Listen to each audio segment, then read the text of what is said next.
Alright, what we're gonna do is go back. Way back. Well, kinda. We'll start with Buxom and Maud. Together they had 9 children. 6 girls followed by 3 boys. They named their youngest daughter Maggie. She married Fred. They had 2 sons and 1 daughter. I am the oldest of them. I'm Kendrick. The middle boy, they named Herbert. Well, his name is Aubrey, but we'll get into that later. He married Deborah, and they had 3 girls. I am the oldest of them. I'm Tawana. The third oldest was a girl they named Sadie. She married a man named Roosevelt, and they would have 3 kids together, the oldest of which was Daryl. He met and married Antoinette, and they too would have 3 kids together. And with their oldest, they gave Buxom and Maud their very first great-grandchild. That was me, Martine. The oldest of them all, and bossy second mama to many, was a girl named Blossom. She married Jean, and the 2 of them had 7 children together. Wow. The tallest of them was Jerome. He married Juanita and had 2 sons. The oldest of them was me, Junie. So, y'all catch all that? Anyway. Hey, cousin!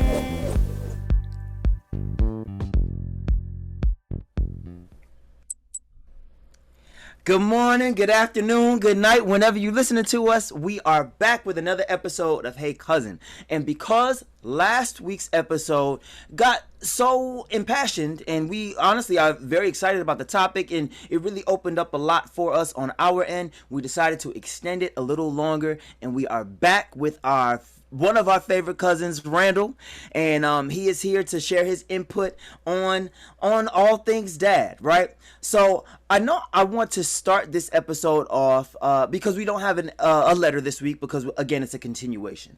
I want to start this episode off with a question that I get a lot as a dad. I want to know from the dads on the call, when you found out that you were going to be a dad, what changed and when did it change? Because there's a lot of speculation that, like, for women, as soon as they pee on that stick, that it's go time. It's like, oh my God, I'm a mama. Like, you know what I'm saying? And the whole thought process changes from then.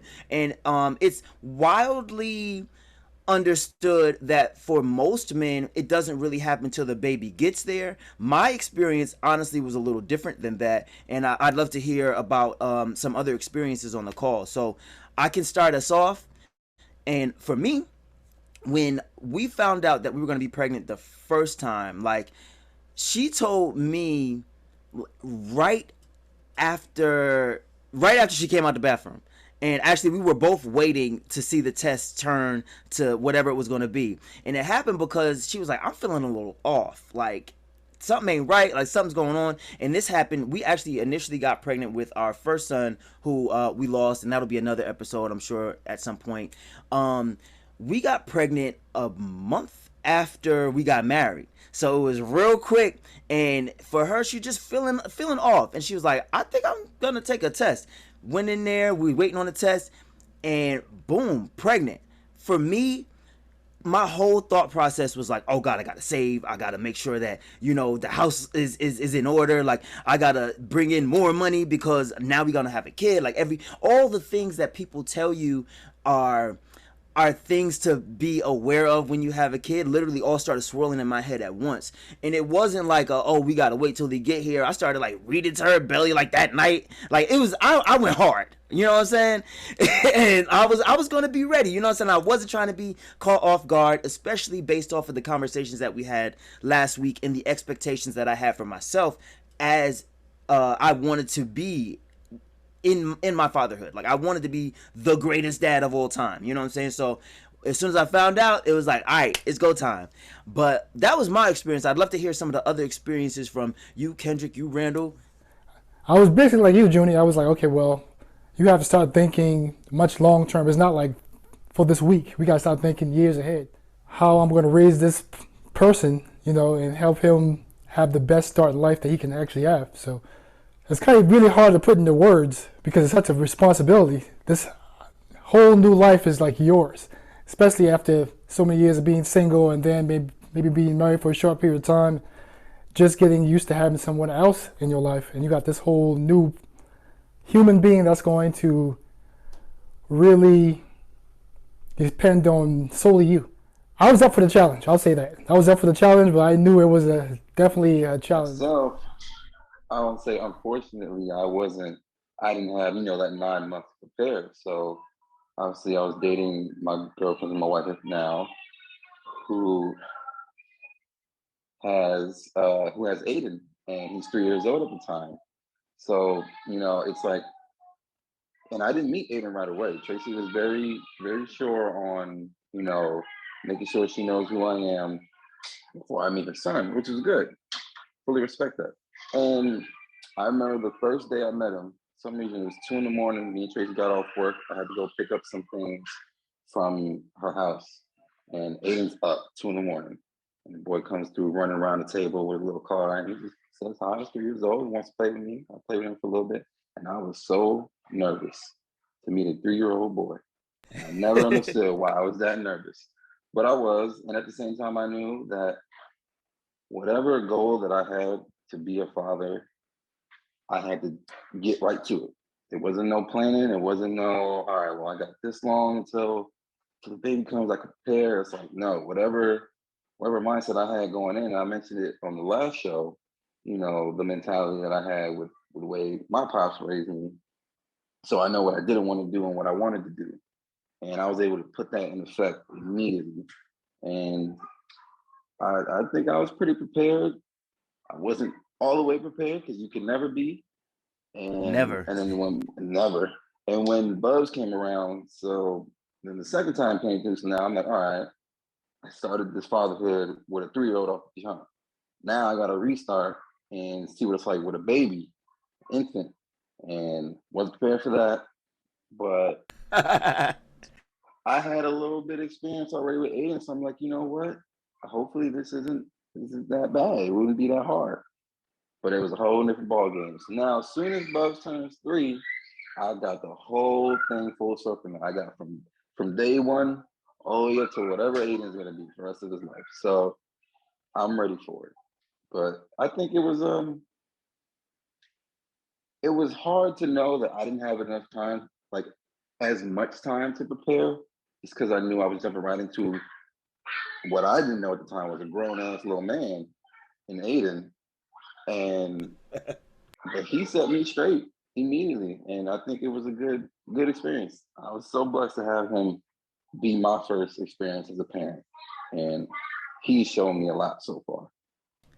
Let's hear from Martine and Tawana. Like, are y'all familiar with that whole adage where they say the guy a little later to the party? Like, how was y'all's experience as being moms with starting out in parenthood for the first time? So I would go first, I guess, because of course I don't have that experience with the dad and this and the excitement of the father and this. So with my situation, of course, it was a lot of research initially. It was a lot of planning. There was saving, and it's like, what are you saving for? Because your money is about to be gone anyway. I mean, there's no amount of money you can really save for a child. So we did a lot of research. We found the donor. We got the information. We went through that process, went back and forth. I was actually fortunate enough to never had been on any kind of birth control or anything like that. So according to my doctor at the time, my physician at the time, they said that, it would make the process a bit easier as far as the insemination process. So I didn't have to do like the entire IVF and things of that nature, because there was nothing wrong with me per se. I just needed the little dose. That's it. I just needed that. So, I did that. We did the research, and I was really honed into the person's medical history, mental health history, things of that nature. So no concerns there. The person is 6'7". And I also, which is very important when it comes to same-sex families and things of that nature, anybody who's going through this process. Me in particular, I want it to be an experience for my partner and I, so I did not want the donor to ever be involved. So that's one of the options you can choose. Whether or not you want the donor to, I mean, you can have the donor come back at 18.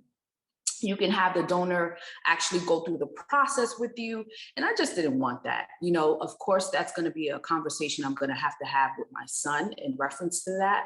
But I just didn't want that. I think that just, for me, it just made it just too complicated. So this was a completely anonymous donor with that I went with.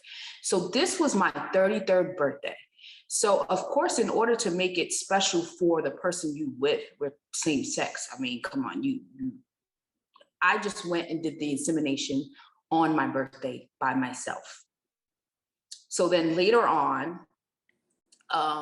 the crazy part is I forgot that I had did it. So I did it and I'm just like, okay, whatever. So the doctor tells you, you know, they tell you to continue to monitor and you know, look for signs. What signs? I don't know what a sign is. I don't know what's what. I'm going on and I'm like, I just feel weird. This is not the normal, you know, female monthly stuff. It's just a weird, like, you just feel weird. You just feel weird. You feel out of your element. And I'm like, something, I was like, oh, shoot, I think it worked. Still didn't say anything to my partner at the time. Still didn't say anything. Went and took the test. Boom. It worked. First try. They tell you that it does not work the first try. So that's why I really didn't think anything of it. I wasn't expecting it. So it actually worked. The excitement was there. I can't really speak for her because I don't know if the excitement was, I mean, it looked like the excitement was there. So I really don't know, but I know I was ecstatic. After the excitement comes the worry. Can I go full term? Is this going to work? I got to be careful. I got to do it. You become a paranoid wreck. And I was a wreck. And everybody kept telling me, look, you got to live your life. You can't just be paranoid, not doing this, not doing that. And, you know, I was just so excited and I just wanted it to happen that I was just so careful with everything. No, I can't do this. I can't do that. And then after a while, I just had to let myself just live because you just cannot live that way. You know, if it's meant for you, Martine, you're going to be blessed with a kid. And of course, he's 7 now. So I was blessed with my son, but it definitely was a experience that like you can't describe it. You really can't describe it. And being a mom and going through that entire process and even the birth process, nobody can prepare you for that. I wasn't prepared. I was like, what is this? At the end of the 9th month, I was over it. I was like, I don't see how women have more than one. I am over this. Get this kid out of here. I was done. Blessed, but done. Let's go. Get him. I need my body back, please. Thank you. And let's not, I think that's a different episode talking about your body transformation for a woman. It is ridiculous. They don't prepare you. They just don't. I definitely want to jump into that right after we hear from Tawana from the dads on the call, like what that experience from the sideline was for each of us. Because we had a damn time on this end. And on that note, I know I was a hot mess to be around. When they tell you your hormones are crazy, prime example, I'm gonna be real quick, Tawana. I went to Wendy's, and at the time, Wendy's had this like waffle cone thing with ice cream. So I'm driving, and you know, you prepare your mind for this, and I'm like, oh, I'm gonna go get me the waffle cone. I go, the girl said, we don't have any more waffle cones. And I'm not a crier. I boo-hooed. Like crying. I didn't even know who I was. I was like, girl, you crying for boo-hoo. She was like, oh my God, I'm so sorry. She didn't even know what to do. I didn't know what to do. I was like, what is going on? You're a mess, emotional mess. hilarious. That is hilarious. My story, y'all know I always be a little bit off. So let me tell. So first of all, Kendrick and I had just moved to Atlanta and we were roommates. And me and my ex-husband, we was off on. We was just so toxic, super toxic. And to be honest, I did not want kids. After, like, when I was little, I would be like, I'm gonna have 3 kids and, doodle in my little notebook and stuff like that. But as I got older, I wanted to move to New York or LA. And I wanted to be doing exactly what I'm doing now, which is writing, being in creative spaces, all that kind of stuff. Well, we moved to Atlanta, and my off again, on again boyfriend at the time, he was in and out of my life, and I finally made a decision to be like done with him. And I used to work out a whole lot. I was on the workout train. And I remember talking to my baby sister Tara, and I'm like, girl, my body is transitioning, and girl, but I feel weird though. I feel kind of like something going on. Something ain't right. Something ain't right with me. She was like, well, Tawana, when you're losing weight, your body is doing a, transition and da-da-da-da-da. And I was like, Tara, I think I'm pregnant. She was like, no, you're just losing weight, da-da-da-da-da.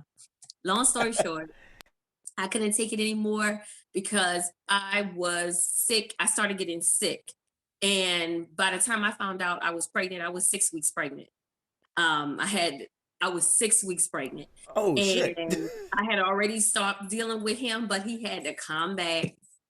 Oh, and I felt like, okay, well, maybe I'm supposed to try to work this out or whatever. But long story short, getting pregnant, it changed my view of life because I was turning up. Like we was young in Atlanta. We was like 24, 25, just got to the city. We was turning up, having fun, and this baby comes. And I immediately start praying for a boy because I did not want a girl. And I immediately started thanking God for a healthy baby. And I immediately named him Chase because I had met these 2 brothers at the school I was going at Savannah State in one of my business classes, and they always sat to the front. And I'm like, white boys, they were white boys. Why y'all always sitting to the front? He was like, whatever, Tawana, you always got something to say. I was like, I'm gonna name my sons after y'all when I have kids, and I stuck to that. So one was named Chase and one was named Chad. And I started calling my baby Chase. He was baby Chase, baby Chase. Baby Chase was 8 days late, didn't want to leave, had to evict him because he was just too comfortable. My due date was like May 8th. He didn't come until May 16th. So it was one of those things. But the experience of being pregnant, I wore maternity clothes. I wasn't like Rihanna, had my stomach out everywhere. Not wearing maternity clothes. I wore maternity clothes. I embraced everything about being a mom. I got the book, like what to expect when expecting. Like I was one of those people. And my favorite food, I couldn't eat. I couldn't drink anything or eat anything red. So red rice came up all the time. Tahitian treat, that's my guilty pleasure, y'all. I love me some Tahitian treat now, y'all. Hey. That Tahitian treat be hitting. Hey. But no, for me, I wanted Good boys. drink right there. I prayed for healthy boys, and I'm here. That's where I am now. So that was my experience. I embraced it. You know what? Like Christy, every time Christy's been pregnant, she's known like before. Like it's like she know like before that missed period, like it'd be like a week before she's supposed to. And she said she finally was able to describe it, I think, when we got pregnant with Luca. And she said something about like, she's like, your center of gravity just shifts. And I'm like, yo, that makes sense. Because, I'm a nerd. And I'm like, yo, if you got a whole nother person with their own center of gravity growing inside of you, that makes absolute sense as to why that would be something like that feeling. You know what I'm saying? And that, first of all, is going to lead us right into phase 2 of this conversation. Daddying the mama while she becoming the mama. And to Martine's point, listen, the very first time, Christy ain't know what was going on, but all she knew was I was working her nerves the entire time. Thing, I'm pretty sure. Listen, any little thing, you could sneeze and be like, why this motherfucker sneezing like that? Listen, and one time I specifically remember we was on a trip. We had gone down to Atlanta, ironically enough, for Luca's now godmom's birthday party, right? And not a lot of people knew. I think at the time Christy might have been like 8 weeks pregnant or something like that. But the bathroom was in the hotel room that we stayed in, right? And there's like a kind of like a frosted glass window, I guess, that like overlooks the bed. And I'm in the bathroom. It's like the wee hours of the morning. I gotta take a shit. You know what I'm saying? So I'm in the bathroom, using the bathroom, light is on. She's like, "Can you like do something with that?" Like, and I'm like, "What do you mean? Turn the light off?" Like, she's like, yeah. And so, y'all, I'm in the bathroom trying to be as quiet as hell, taking the shit, looking like Gollum with the ring in the shadows with my phone, the only light that I can see to be able to wipe myself efficiently. And I'm like, y'all, it's got to be more to life than this. I know I ain't signed up for this shit here. And guess what? I did. So it was hilarious. And afterwards, of course, you know, she's able to explain it better. She's like, "Yo, I ain't know what was going on with me. I'm so sorry." Like, and I'm like, "Yeah, I'm sorry too. Damn you." You understand. You start to understand. I was like, this is why people like break up, and you have a baby mama. You have a baby. Like, you start to understand exactly why. And let me tell you something. On her behalf, she was driving herself crazy. Oh yeah.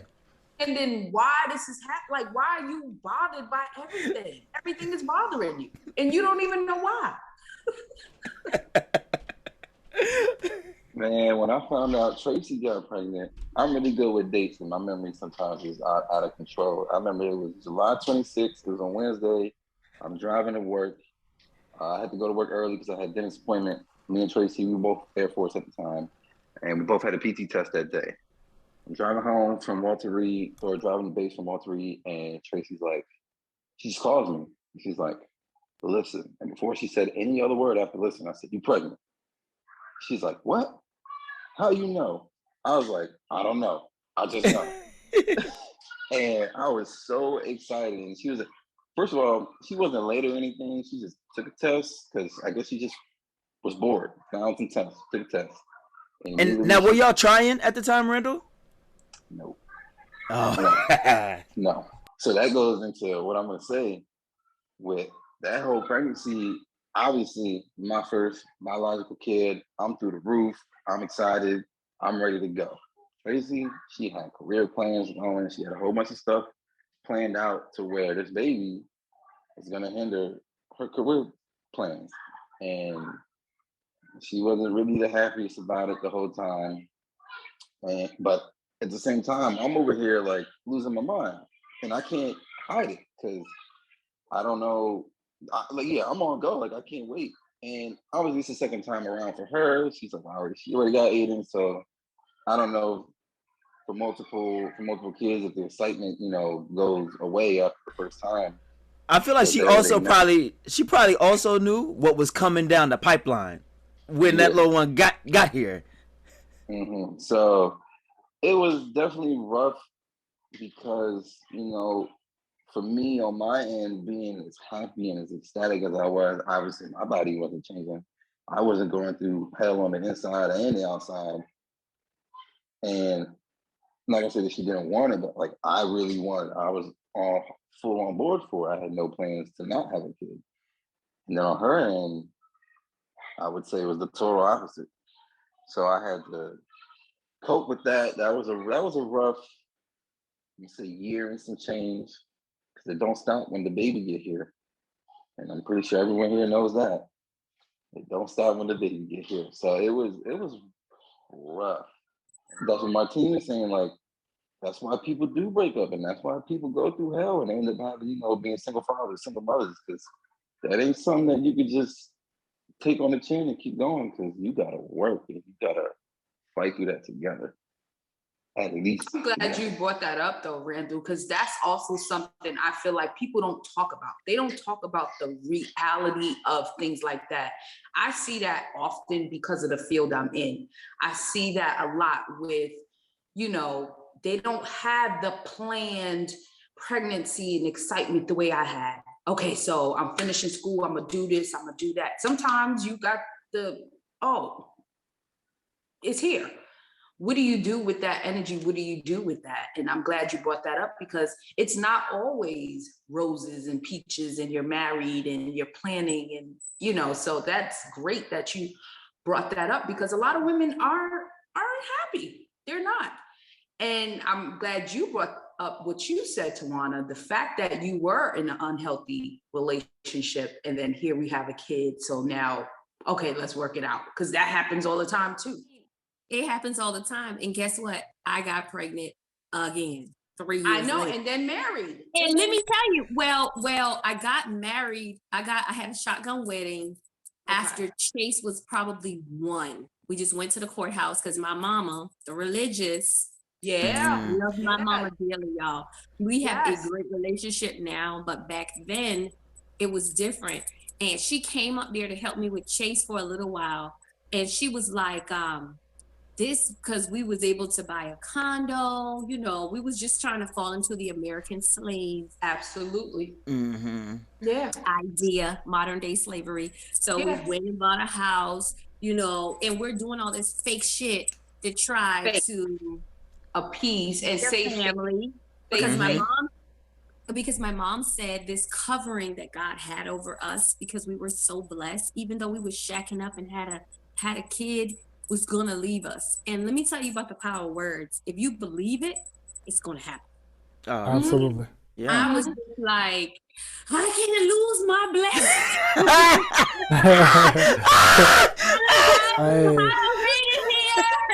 No, I was like, seriously. I was all about Wait, was this during your woman thou art loosed phase? Like, was this when you was super religious, Tawana? So that's why I went all the way right, and I ended up. So what happened was, I didn't even know I was pregnant a second time, because I have regular, I'm regular cycle or whatever the case may be, but I just didn't know. I don't keep up with it like that or whatever, and I've always been like 6 months on birth control, 6 months off, and then at a point I was just like, I'm not putting that shit in my body no more. So I stopped, and I ended up so we was practicing the pull out. 99% never works. People don't know you can get pregnant from pre-cum. But anyway, so I'm at Stephanie's wedding. We're in New York, and Tamara, her psychic ass, she was like, you eating again? I'm like, girl, and I was small. I had every single time I lose weight, I end up fucking pregnant. I'm like, hey, that's what it is. I ended up pregnant again with a second child for this man that I did not want to be with. Not like that. And I feel like with him, during the first pregnancy, he fell in love with the boys. He loves our boys, but he don't love me like that. And it's okay. It's okay. But that's what I went through as far as this situation is concerned. And now that I'm in another relationship, and it seems like I knew, it's crazy. This is probably a different show, but I knew I wasn't going to be with him forever. I just did what I thought was right at the time, based on what my mom said. I thought it was right. Even though it was wrong for me, I felt like what she was saying was right. So that's why I always tell people, just because something is right for you don't mean that it's right for me. Absolutely. I don't care what nobody says. Absolutely. And I sat up there and had another baby. I was already married and I was not happy. But my kids, they had no idea what was going on between me and them. You know what I'm saying? And after a while, though, I grew to love my kids. And it's like every single time, like with Randall's wife, I had these career goals. I had finally made it into Jagged Edge's studio. In Junie, when you was on American Idol, you probably don't remember this, but I think I was talking to you a little bit about, like, sometimes you think this is what you want, but it's like life be trying to send you this way. Yes. Mm-hmm. I had already made it into Jagged Edge's studio. I was writing songs. I was finally on the scene, about to really live the dream that I thought. Pregnant. Yeah. Listen, I had already signed a contract to be a writer, and when you pregnant, it's like the plague in the industry. Yeah. Especially if you're young. It's like, oh, you pregnant, we see ya. And I was just, so that happened to me as well. And so I went through a lot of different feelings. I mean, I love my kids, but you know, when you have all these grand goals and stuff like that, and kids become a part of it, it's like now you have to incorporate them into these plans and these career goals and things that you have. And that was a challenge for me. And eventually I ended up divorcing my husband in 2015, my ex-husband, and I've been on my own since. But it's like sometimes when you release something that's not for you, it's like you clear the path for things to come to you. That's absolutely. That's the truth. And I feel like that's what happened for me. Yeah, I agree wholeheartedly with that. And I also feel like a lot of times I kept thinking like I envy your experience, meaning with the wife, with the husband, and telling your family and them being supportive and them being happy. With mine, I felt like it came with so much talking. So you had like kind of the opposite. You were so excited, but everybody around you was like, wait. They were confused and they were, you know, like they needed more insight and had the questions and whatever. And I'm just like, damn, you just want to be in that happy. You don't want to sit and have to, so this happened and then I went and did this and I went and did, like, you don't want to have to go through all of that. You wish they would already know. So that kind of made me regress a bit. Like I regressed a bit because I was just like, I'm just tired explaining what exactly happened or what I did. And, you know, you just want to be happy. That's it. Point blank, period. And I know my parents in particular. So my mother is, you know, she's in the medical field. So she knew. She was just like, oh my God. She was excited. You know, she was happy or whatever. My dad was so confused. So what, you got a boyfriend? He was like,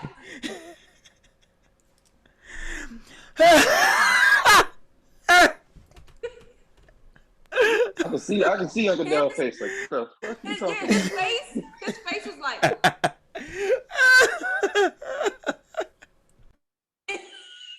it's like you don't have all you can do is laugh.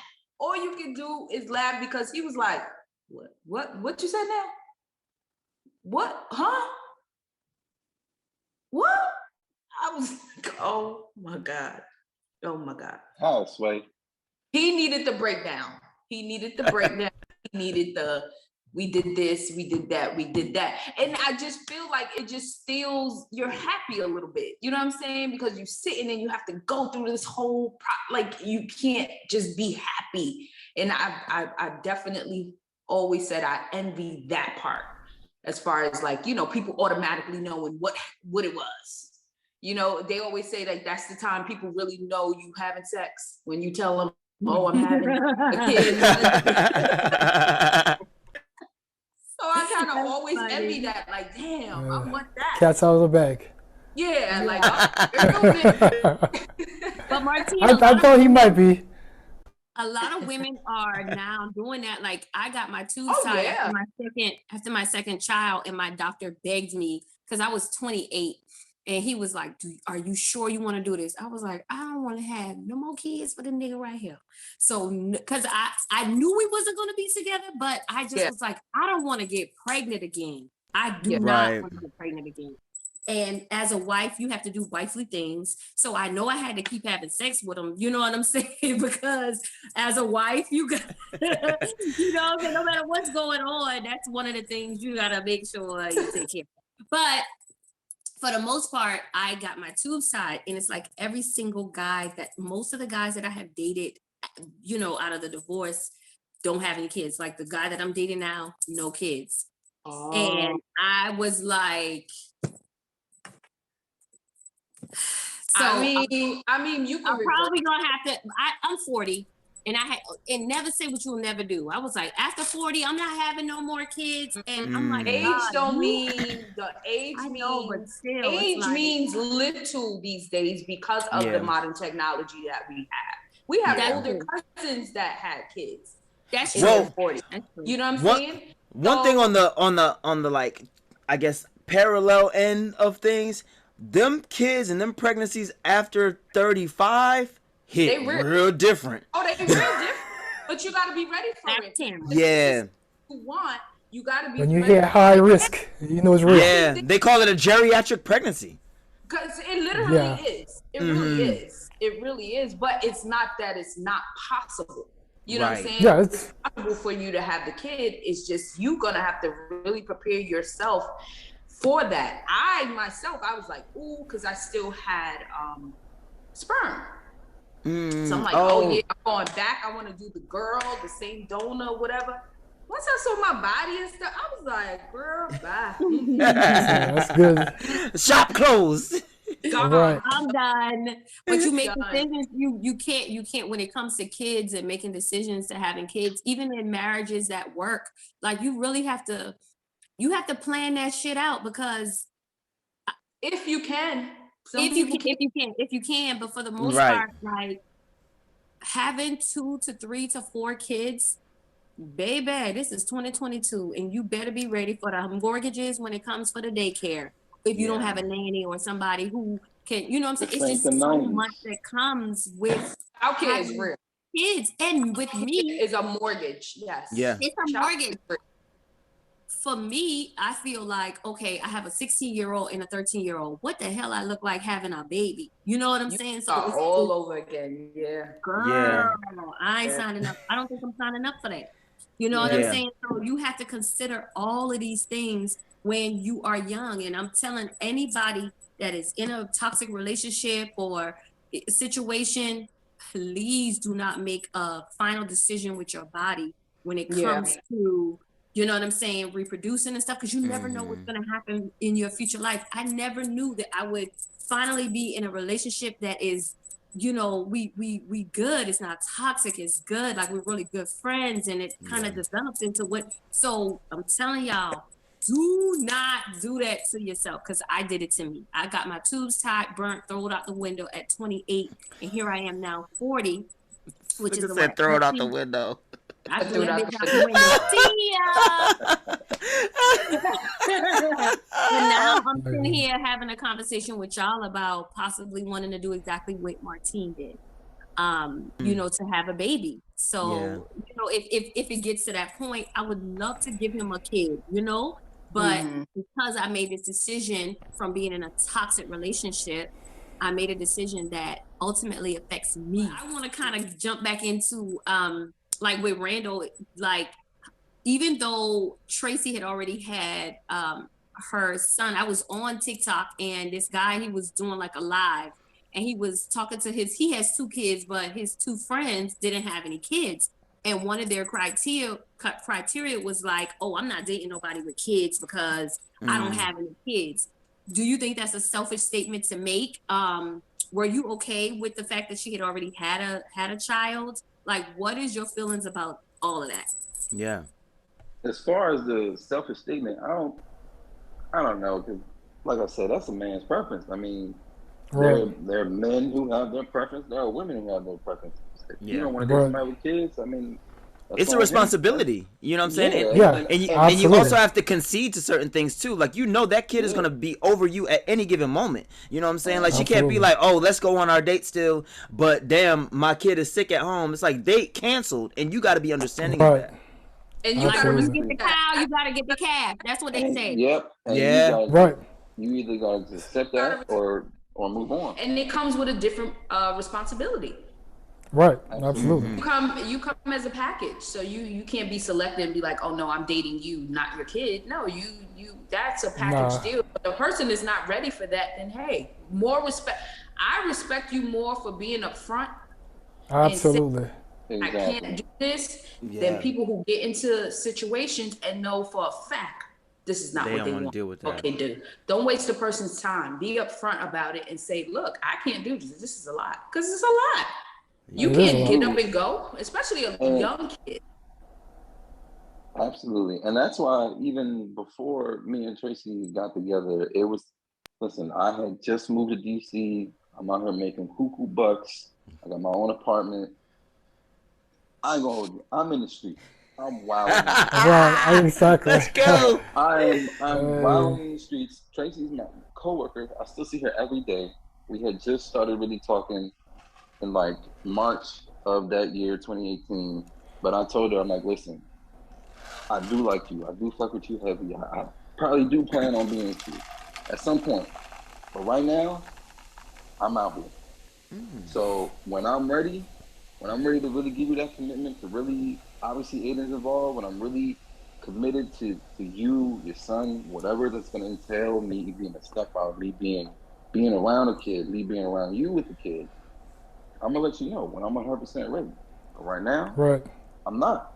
So if you hear when I'm ready, great. If you're Right. willing to do that, that's cool. And if you're not, then I missed out. This is what's going on. But I'm not gonna play with you. I'm not gonna play with your son. I'm not gonna lie to you. I'm not gonna try to just get in your pants and do whatever. Nah, I knew that I wanted something more than just being friends, being coworkers, but I also knew that I was having fun. So you gotta realize, you gotta be in that realization with yourself that, listen, do I want to commit myself to this package, this family, because it's not just her, or am I really just playing around? Am I really chasing something? I don't want to use these words. Am I really just chasing the woman, or am I chasing the relationship? Because there's a big difference between the two. Okay. And I told her, listen, I wasn't chasing the relationship right now. Right now, I just wanted the woman. So, but I'm getting women, so I can just do that. But when I want the relationship, and that's when I'm gonna go full head, full steam towards that.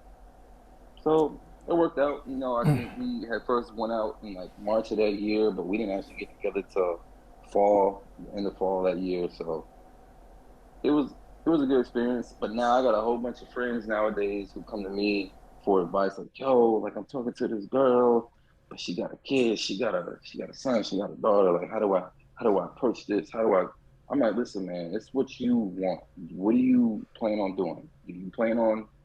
Are you ready to be a father? Are you ready to be a stepfather? Are you ready to have the power that comes with having the influence on someone you're dating that has a I kid? also feel like that's subjective too, because everybody doesn't parent the same, right? I've met men who had kids and they move like they single. So it's also subjective. You know what I'm saying? Like, you have a lot of people who feel like, oh, okay, I'm dating this woman with a kid and I'm gonna treat her the same way I treated the last female who had kids. You can't. Well, Big I think difference. it looks like, because us as dads on this side of things, like, we see it and we see that there's a certain standard that you need to approach it with. You know what I'm saying? Like, and I think if people come to us for advice and they're like wanting to know, like, okay, how is this supposed to play out? Like, do I move different? I think our advice is always going to be like, yeah, you need to move different, because if we want to be the best version of dads for ourselves, that's one of the things that kind of will plague the black male community. Sometimes we don't check our homeboys. You know what I'm saying? Like, we don't want them or force them to elevate themselves to be the best version of themselves too. But I know for me, and I'm sure I can speak for Randall and Kendrick too, like, if somebody come to us about anything around children, anything around like being in a child's life, we're gonna be like, yeah, you need to show the fuck up, or don't show up at all. Because that's where we're needing to push our race to, push our people to, our brothers to. Yeah, but you always don't have that friend either. No. Yep. Right. I've And a lot of seen it. It's a bunch of baby daddies. A bunch of exactly. So because they hide. I have to say, Exactly. you guys are. Should I say rare? They say the exception, not the rule. yeah. You know, the majority of me, you know, of course, I have friends who have relationships and baby daddies and things of that nature, and trying to date and stuff like that, and it just doesn't look like what you're saying. And I'm just, that's just the reality of it. It doesn't. And then they have the homeboy in the back who's coaching the bad behavior. Yeah. That's what's up. That's And right. that's why. So it's like, yeah, it doesn't always look like this. It doesn't. And that's why. Because if it did, a lot of women would be in a healthier place emotionally, mentally, with their situation. Right. If I get approached, you know, from my friends who who are thinking about pursuing that relationship with somebody who has a kid, I tell them like, listen, you have to 100% commit. I tell them to commit to the child first before the woman, because you obviously always ready to commit to a woman. That's not a problem to you. You have to commit to the child first. You have to make sure you're prepared to be the man in that kid's life. So I'm like, yeah, you got 100% commit to that before you're ready to commit to a relationship. Because if you wishy-washy on the kid part, why are you even talking to this woman? Why are you even trying to go Exactly. further than that? Because it will never be just a woman in that case. It's always the team. It's always the family package. Yeah, I just feel that for men it's important, and you heard it in Junie and Randall's statements. They're already thinking steps ahead, and for me, I think men just set the pace. So it's not really about the woman. It's if you don't date women with children, be cool with that, and not. A lot of times, I've had conversations with people who, when you say that, they'll try to like shame you.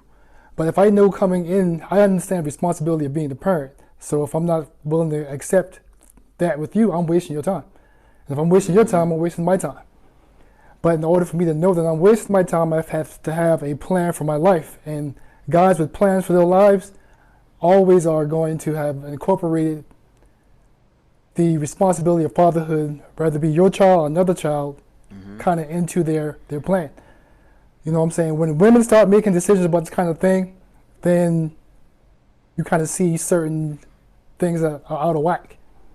Because we're supposed to set the pace in relationships, you know, and actually bringing children into the world and helping grow them to the next level. But the less power that men kind of exercise in that, you know, that space, you kind of see what we're seeing in our community right now. It's kind of like just kind of chaotic when it comes to that. So we're the exceptions because I guess we had examples of fathers who had made that decision for themselves and how they were going to raise their kids beforehand. So that's all we can kind of like mirror. But that's not really, we are exceptions to a certain extent, but I mean the numbers overall says that black fathers are the most engaged fathers of all fathers in the country. We showing up. You know what I'm saying? Yeah. So it's more of us than is of them, I think. Yeah. So I definitely want to kind of clear that up because the numbers say that we standing up.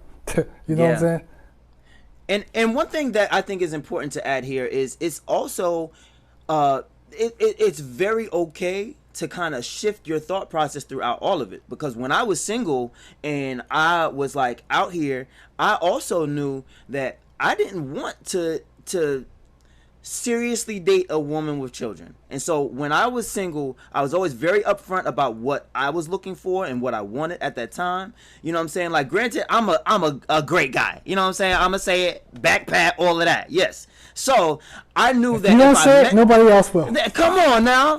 And I knew that if you bring your kid around me, they're going to be like, oh, where's Mr. Will? Yeah, where is Mr. Will? Exactly. You know what I'm saying? So I didn't have a problem meeting kids, but I also knew like, yo, this kid about to like literally always remember me or whatever. So I had to be very clear with the mothers of the women or the mothers of the children that were in the relationship that I was, you know, dealing with or whatever, that, hey, this isn't a relationship. I'm just out here casually dating. I don't want anything serious, and I'm very serious about that when I tell you that. So Absolutely. We can do this or we cannot, and it's perfectly fine with me. There's no love lost whatsoever. And you know, it would be fine until it wasn't, obviously, you know what I'm saying? Like, because once a feeling get caught, it's like, hey, bro, I can't do this no more. And it's like, you know what? Respect. Namaste. See you later. Your kid's real cute. Right. That's awesome. I was the best for you. He tossing here and around. Hey, you good, man? I'll let you. All right, buddy. But that's what I was talking about. A lot of people aren't up front. Right. That's the biggest part. That's the part I was talking about, the upfront, the saying exactly what it is you want, what this is going to be, and how this looks for both of you. That's what I'm saying. Absolutely. That does not happen. People get into situations and situationships or whatever you want to call it and say, no, I'm on board. You constantly ask this person, you on board with this, that, and the third, and they say yes, and then they're really not. But also, Martine, on the flip side of that, there are also sometimes people get told that, but they don't receive that. Like, so literally, they be like, "Yeah, this nigga told me he don't want no kids, he don't want to be around no kids." But guess what? I'm bringing a kid around. Let's go to the park. You can't trick That happens a lot. to be in your You're right, but they're trying. That doesn't stop people from trying.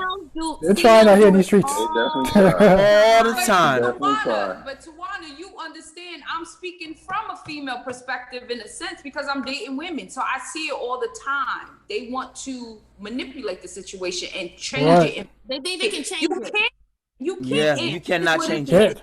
You can't change nobody. You You cannot cannot. do it unless they want Especially with somebody who's telling you what it is up front. Because at that point, they know what they want already coming in. So it's up to you to say, hey, To set the tone. Yeah. you can't miss out on what's not yours. And if it works for you, then it's for you. If it's not, it's not for you. No matter how good they look, no matter how much y'all connect, if y'all can't connect on that one, that's the cornerstone. So if you can't do that, then you setting yourself up for heartache, basically. And Yeah. that's where the toxicity comes in. Like, Absolutely. Even Yes. from a female perspective, a lot of females really, really, really think, even let's take the kid out the situation. Oh, I don't want to date a woman with kids. Let's just talk about a man that's just like what Randall said. Look, I'm out here, I'm in these streets. And you sitting up here, well, I want him. I'm going to make that nigga mine. And you do Yeah. everything in your power to make this man yours, and he still ain't stunting you. So it happens more than you know, especially with females. I don't know why some females think that if somebody says, okay, no, this isn't what I want, that you can change their mind. It's It's a because challenge, we've I been guess. raised. It's because we've been raised It's a by challenge. Disney. We've been raised by Disney and movies that show you there's a happy ending. And this bitch like, look, I'm a frog right now, but guess what? He gonna be my prince, and I'm gonna be a princess. That prince Y'all, wants you, look, though. y'all not gonna be down in my females because I've seen Hey. men with the same I'm gonna scenario defend- where a chick is like, no, I'm about to do me, you do you, and that's that. No, And I've seen that too. But you know That's what? real. And That's real. we see that a lot, but I think that's the only part that's talked about. I feel like nobody's really talking about the opposite end of things, and I feel like that's what this show is for, to show all the sides of the different Put it out things. there. Yeah, you know what I'm saying? Yeah, I'm gonna defend the duality. female. I'm gonna defend the female part of that because when I was in these streets, I had this one particular female who she was like, I'm gonna say one of my day ones, one of the first girls I was out there with, but I had to repeatedly tell her, listen, I'm not looking for a relationship. This is what we go out on dates or whatever. We're gonna go out, have fun, call it a night, and I mean, that went on for a while, but I had to keep reminding her, listen, Yeah. this ain't it, right? We having fun. This is what we doing. We having fun. And I got approached by, her group of friends, and then I brought it back to my group of friends where the topic was, well, you not dating her, but you dating her. You don't want a relationship with her, but you're doing all these things that constitute a relationship. But I said, listen, but I told her over and over. You defined what it. is.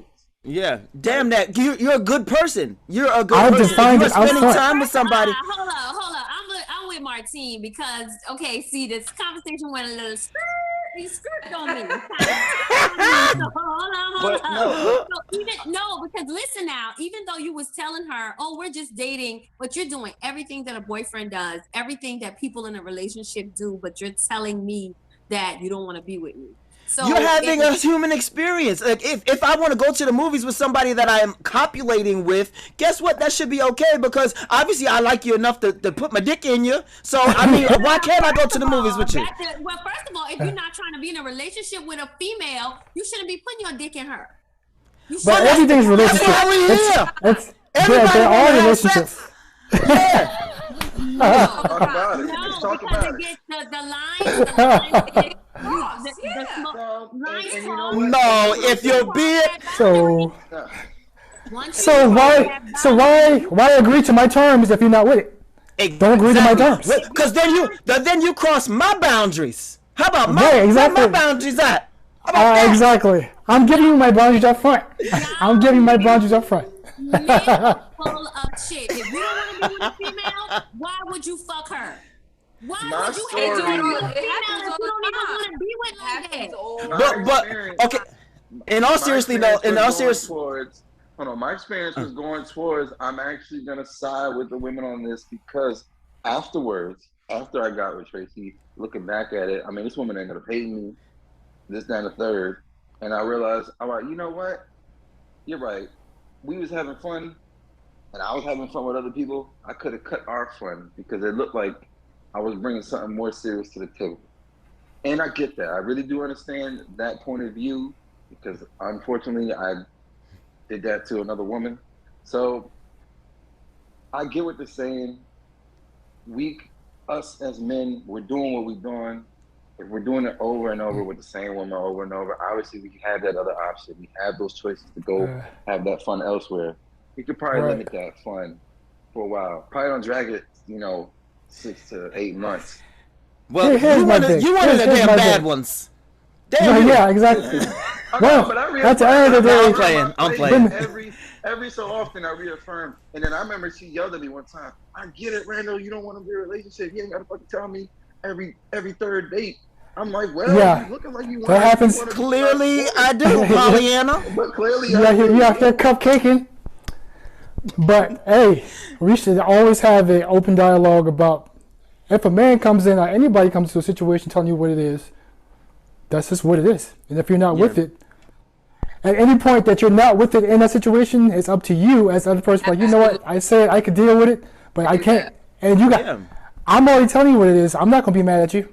It's like, okay, well, hey, right? We can be cool or whatever. You but can't hurt a man's feelings. You cannot, ladies. You cannot hurt a man's feelings. If he said he don't want this, then you better listen to him clearly. Yeah. And you want the setting truth, your own if you self want up the because truth, you're setting get the whole yourself up truth. and continuing with this thing you think you want when your feelings is hurt. So I mean, why continue if your feelings is getting hurt? It doesn't make sense. Obviously, you're not built for it. You're not built for it. You gotta go. And I have a real life experience. Like, in all seriousness, like, one of the things is we talk about this conversation a lot on this podcast. Like, relationships are hard work and relationships are a responsibility. Like, you have a responsibility to the person that you are in a relationship with to show up in the best way possible. For some people, that's too much for them. So that's how you could be with somebody, spending time with somebody, and not be interested in a relationship. Like, that's literally where that line is, right? And I had an experience before I got married. I was single, and like, I have experiences with people. I have relationships with people. Like, you have your good homeboy or your good homegirl that you go out and y'all have dinner sometimes. You know what I'm saying? Like, that is your friend, right? And so sometimes it's like, oh, we're friends, but we also have like some type of physical connection. But this relationship thing, I'm not mentally ready for that, and I don't want to put you or I through none of that. And so the girl, like, we was having a good time, we was hanging out,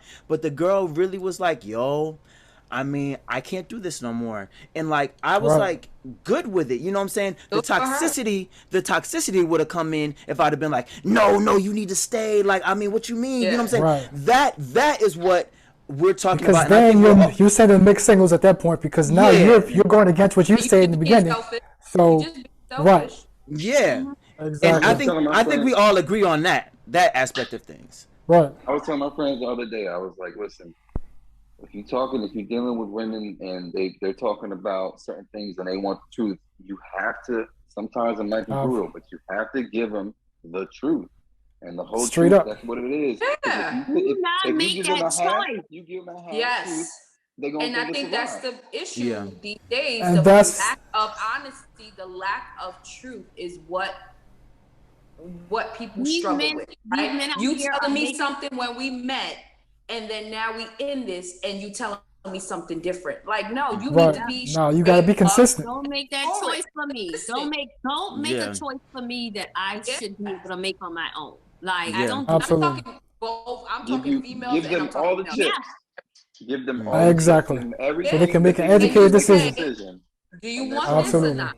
That's it. Yeah. You in or you out, and you want to give people that that respect to say. Right. And you okay, get that this is respect in not for return me. because Yeah, people this is respect not it. for Even if it doesn't work out, it's like, okay, we It cool. won't work I out. understand. Right. We can still be good. You know what I'm saying? Right. Absolutely.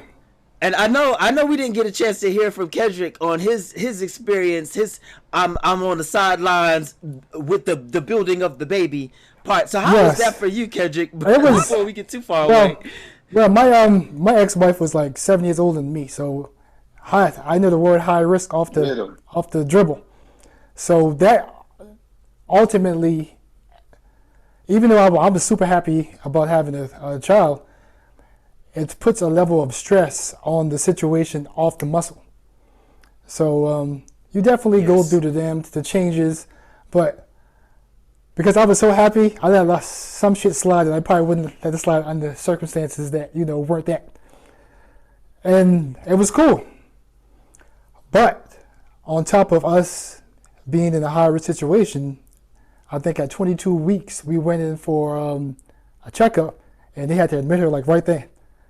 So the process of getting my son here was hectic. You know what I'm saying? So I didn't have to go through a whole lot of those things that you guys went, if they went full term, for the simple fact that my ex didn't go full term. But the stress outside the womb, after Caden got here, that dude was like the size of my hand. I can remember leaving afterwards and going back, and he has his little picture, and he had all these tubes and everything, but I've never seen him like that. You know what I'm saying? So I'm taking the picture back to work on my desk, and people are like, that's your kid, like, oh, hey, congratulations. And I'm just like, I'm seeing Caden, how Caden is right now, basically, at that point. And I just had this, looking back on it, I know they thought I was probably freaking crazy. It's like, this dude is off his rocker, but I just always kind of saw him and his light, regardless of the actual situation. You know what I'm saying? So I didn't get the full term, but I definitely faced some of the challenges on the back end. What are some of the things that, after you had your child, what are some of the things that you can say you and your wife probably argued about or disagreed with after the baby came?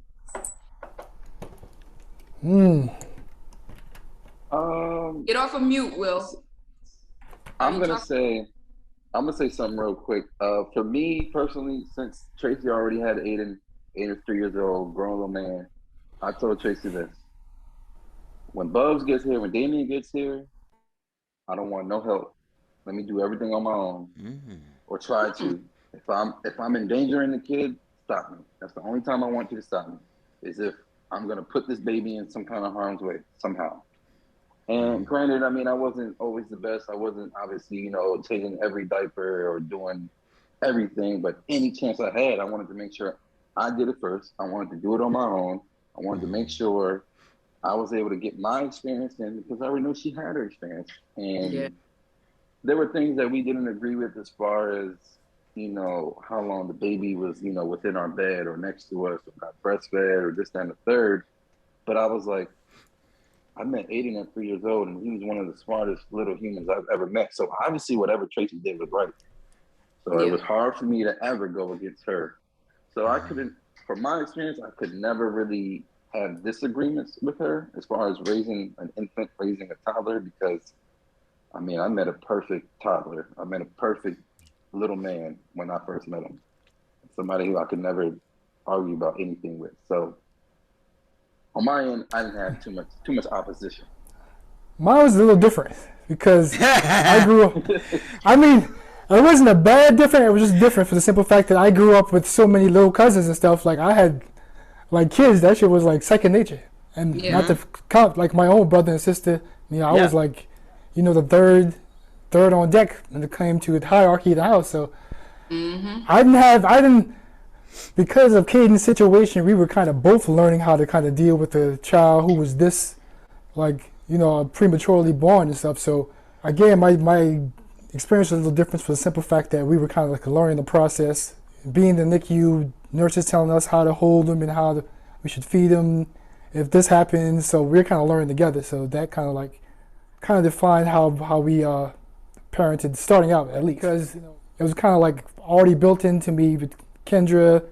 Tawana's like my age, but we still had to, if we were at Aunt Deborah's house and they went out somewhere, we were like in charge. And me and her used to kind of fight out who was the most in charge. But, you know, so the parenting part, I guess because we grew up with so many close cousins and stuff like that, for me it was a little easier to kind of like take charge in that aspect. I have I think mine is a little different from everyone's too. Like, now when it came to our situation, we had some disagreements now. You know what I'm saying? Because it's like nobody tells you how stressful that part is. Like, they say like, oh, it's stressful, but you don't realize it till you in it. And honestly, I think because you can't really speak to it after the fact. Like right now, I know the shit was hard. But if you ask me to play by play, oh, what was you feeling exactly in that moment? I don't know, because I was half asleep, half awake. Baby was crying, you know what I'm saying, rolling around and shit, because I got a pandemic baby. So this guy was rolling on the scale when they tried to weigh him the night of. It's like, sir, calm down. You know what I'm saying? And like when it came to me and Christy going through this part, like just like Kendrick was saying, like I'm the oldest child, and then also I'm the oldest of all of my baby cousins on my line. You know what I'm saying? So like I grew up with kids. My wife is the baby of her group. You know what I'm saying? So we would have like, oh, like, you know, I know how to do this, like boom boom boom, especially during some of the milestone parts. And I had taken a first time fathers class before Luca was born, right? And we was in that class, and one of the things that the teacher mentioned, first of all, I recommend this to everybody who's about to be a father, everybody that has a baby on the way. Take the classes that the hospitals offer. Like, it was a first time fathers class given by the hospital, and it was covered with the insurance, all of that. It was really dope. So he mentioned a term called gatekeeping, and he said sometimes from a male's perspective, everybody else know more than you, quote unquote, because they are a woman or they've had children before you. Basically, you stay in your place, and that's how it's going to be. What I say goes. Going into the situation knowing that, oh, that is a concept that people already have out there. Let me be aware of that and make sure that I don't fall into that if I don't want to. And I was, hey, you gatekeeping right now. You know what I'm saying? Like, I got to input too. You know what I'm saying? And so even when it came to sleep training, I was ready to sleep train Luca ass, because by that time we had both been through it. We had a beautiful, like, maybe month and a half, 2 months, no arguments, no nothing. Like, it was like, yo, this is it. Like, I don't know what people talking about. Like, this baby shit is there. You know what I'm saying? We're killing this, babe. And then month 3, knockdown, drag out argument. I said I was about to free myself. I was about to be a single dad and go out on my own. Me and my baby, we was going to be all right. You know what I'm saying? So we, of course, had to get it together, and we had to have our moments where we really flex that muscle of proper communication. And so when it was time to sleep train Luca, I was like, yo, this is something that I want to take on. If you allow me to spearhead this, go ahead, sleep upstairs. I'll handle it. Like, if he's crying, I'll be the one to put him down, and I'll be the one to go check on him. Yo, that young man was sleep trained in like 2 days. You know what I'm saying? And then it was like, oh God, all that stress we was just experiencing, all that stress that almost had us in the divorce court, like, is gone now. You know what I'm saying? And that's what happens when the baby is like that young. Shit is crazy and it's hectic, and then one by one little things start dropping off. It's like, oh wait, he didn't wake up at 1. He woke up at 3. He woke up at 4. He woke up at 7:30. Like, and it just gets easier and easier as time goes by. But you got to make sure that you keep your focus. Like, yo, this is my partner. They love me. I love them, and we love this baby. We got to make sure that we're remembering that at all times. And no matter how hard it gets, like, hopefully you can work through it and be on the other side of things. So that was my experience. Sleep deprivation is real. And it, right. Hey, it's them babies getting up every 2 to 3 hours being hungry. And yeah, you know what I'm saying? That part I will never forget. I'll never forget that part. But for the most part, like you said, when you do have kids, you have to figure out who is going to take on what role. Like you said, Julie, like, you have to figure out because me and my ex-husband, we don't have the same idea of how to raise kids. He was raised totally different than the way I was raised. So my discipline is totally different from his. He don't even really discipline. You know what I'm saying? He don't. Oh, you was scamming? Don't do that no more. Wait, what kind of? So you have to know when you dealing with somebody, you know, when it comes to that, y'all got to talk about that kind of stuff. You have to beforehand communicate, like, okay, this is how I see us raising our kids, and you know, like you said, let me take on this part because I think I got this down pat, and like you said, I think proper communication is important if we were to kind of round out this conversation when it comes to kids. I would say, and it's funny because you guys, most of y'all are the oldest of the group. I'm the youngest in my group. I'm the youngest in my family. My brother and sister older than me. I never held a kid, never even seen a baby up until I think like a year before Bubs came around.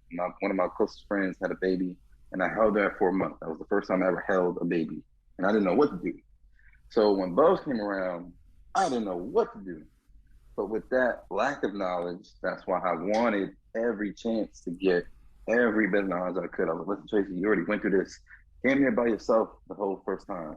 So now let me take all the reins and let me try to learn everything I can, learn everything. As long as I'm not hurting a kid or hurting myself, you know, help me coach. But now with this third one on the way, I'm like, yo, I got to plan my damn self. So hold on, he just slid right by that. He just slid right by that, like. Did you just slide out that one? You ain't gonna roll like we ain't heard it. Congratulations, cousin. Congratulations, cousin. Thank you. Yeah, man. September 22. Look out for it. Oh, you said 22? Wait. Wow, that's a surprise. What's that, Virgo baby? Talking about? Actually, no, it actually isn't. That actually wasn't. You're here on the cusp. Mine's the 21st. My birthday is the 21st, September. You the Virgo? You a Virgo? Yeah. It's like Virgo. It's Virgo Libra. 3rd. Yeah. September 3rd. Yep. I'm here for it. I'm here for a little mini me. I already got another demonic mini me, but I'm here for it. But no, my actual announcement was Aiden. Aiden is going to join the White Family Tree March 18th. His adoption is going to be official. Oh, man, let's go, man. Amazing. Yes, congratulations, bro. Yes. That's Aiden, good. for a long time, has been asking to, I don't know if it was a joke or he didn't understand the concept of our last names. Yeah. He used to just always ask, hey, when am I going to be Aiden White? Like Mommy White and Mima White. First of all, Mima is his father's mother, so his grandmother on his father's side. I'm like, well, Mima's last name ain't White, but yeah, we'll get you there one day, whatever. And being a stepfather, it's when I first met Aiden, I touched on it earlier, but at the same time, I didn't touch on being nervous as far as I had my plan on discipline, right? I had my plan on, you know, how I want to raise my kids, but I had tiptoe. I felt like I was walking on eggshells. What do I do? How do I really discipline? Obviously, this child technically isn't mine, biologically isn't mine. So I was saying, like, it was a struggle at first, you know, to try to discipline somebody who obviously you didn't start with. They have their own ways of discipline. They have their own way of upbringing or whatever they felt they could get away with. And it was something that I was like, well, do I dance around it? Do I tiptoe, or do I go full force in what my ideal of parenthood was? And I just started going into it like, hey, Aiden, you can't be out here violent like this. You can't be doing this. You can't be doing that. And they got to the point where almost immediately, he knew like what's okay, what's not okay. Like you can't bug out. Like I said, Tracy had went away for a month, and it was me and Aiden. We lived together for a month by ourselves, just us two. And we really got close in that 1 month. He started calling me daddy after that. And then at one point, I'll never forget, we had some argument because I didn't give him a pound of chocolate at 2 in the afternoon. And he ran upstairs somehow, you not my real daddy. I'm gonna go find my real daddy. Yeah, I was like, hey, all right, first of all, that's not what I said to, because Junior knows Aiden pretty well. He's met Aiden a few times. Junior might know that Aiden has a real smart mouth. He do. That boy, yeah, he's and he's only gotten worse. He's got a real smart mouth. So, when the first time he screamed upstairs talking about you not my real daddy, my initial reaction, and it shouldn't have been, was, well, go find him then. Would have been mine, to be honest. Yeah, that's gonna be natural. My natural reaction was, all right, well, go find him then. But he just ran upstairs, didn't think none of it, and I was just so mad. I'm over here so worked up against this 4-year-old. I'm like, damn, he really hurt my feelings. Mm-hmm. Like I haven't been doing all this for you. Like I haven't been putting all this work in and raising you, but you mad at me because I didn't give you a 2-pound Hershey bar. But whatever. Mm-hmm. And it got to the point where it went past that. Like he just didn't know what he was saying because it didn't register to him. I asked him like, well, who's your real daddy? He's like, you. So I'm like, well, why would you say that? He's like, I don't know. Like it just didn't register. But obviously he's gonna get to the point where we're gonna have that discussion soon. And I'm all for it. I'm all ready for it. He knows I'm the guy here that, I lay the law down, what goes on. My baby knows that as well. Those knows they don't play with me the way they play with their mother. Because when I first met my son, Aiden, it was gonna be, this is my plan. My plan is to not be like my dad, but every day I catch myself being like Uncle Gary, Cousin Gary to y'all. And it's like I gotta catch myself, well, I need to have more heart. I didn't have that much heart in my upbringing. I had a lot of authority, but I didn't have a lot of heart. I didn't have a lot of compassion. Mm-hmm. So a lot of times I catch myself having no compassion, and I have to realize, hey, you're catching yourself. You're gonna be the way they're gonna end up feeling like you, the way I was feeling with my pops, and I don't like that. Don't want it. And it's been a journey till so far, 4 years and running, and like I said, Aiden White on the way. Let's go. That's what's up. That's I have one question before we wrap up. Is his dad a part of his life at all? No. In any capacity? No, okay. In any capacity, not at all. So, and that's why I was like, you know what? When that discussion does come up, when he's more understanding of what's going on, I have no objections with him, reaching out to him, because his grandmother is very, very deep rooted in our life. Every day. His father has detached himself from his entire family, not just Aiden. So Aiden has 3 grandmothers. He has Mama, he has Grandma, and he has Mima. And at some point, he's gonna realize, wait a minute, why do I have 3 grandmas? Mm-hmm. And we're ready to have that discussion. If he wants to pursue him, go ahead, pursue him. I'm gonna have that discussion. Like, hey, don't get your feelings hurt if you're looking for something that don't want to be found. You already know what we got going on and what this is our family, but I will never stop him from pursuing that. And hopefully, if he does reach out, hopefully he gets whatever answers he's looking for. Yeah. But if not, I hope he knows that this is family. This is where he's at. This is where it began. To his memory, this is where it began. So, keep pressing on.